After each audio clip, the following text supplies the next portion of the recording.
ರೈತ ಬಾಂಧವರಿಗೆ ಪ್ರಗತಿ ಚಾನೆಲ್ಗೆ ಎಲ್ಲರಿಗೂ ಆತ್ಮೀಯವಾದಂಥ ಸ್ವಾಗತ. ಇಂದಿನ ಜೋಳದ ಮಾರುಕಟ್ಟೆಯ ಬೆಲೆಯನ್ನು ನೋಡಿಕೊಂಡು ಬರೋಣ. ಇನ್ನೂ ಯಾರು ಹೊಸ ಚಾನಲ್ ನೋಡ್ತಾ ಇದ್ದರೆ ಸಬ್ಸ್ಕ್ರೈಬ್ ಆಗಿ.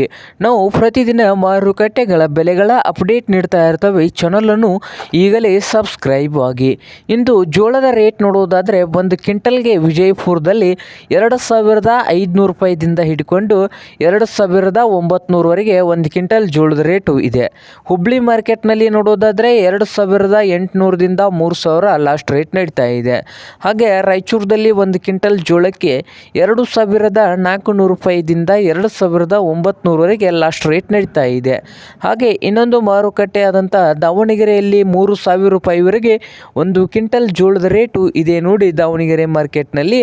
ಹಾಗೆ ಇನ್ನೊಂದು ಮಾರುಕಟ್ಟೆ ಆದಂಥ ಶಿರೂರು ಮಾರುಕಟ್ಟೆಯಲ್ಲಿ ನೋಡ್ಬೋದು ಒಂದು ಕ್ವಿಂಟಲ್ ಜೋಳದ ರೇಟು 3,000 ರೂಪಾಯಿವರೆಗೆ ಲಾಸ್ಟ್ ರೇಟ್ ನಡೀತಾ ಇದೆ. ಇದು ಇಂದಿನ ಜೋಳದ ಮಾರುಕಟ್ಟೆಯ ಬೆಲೆ ಆಗಿದೆ ನೋಡಿ ರೈತರೇ.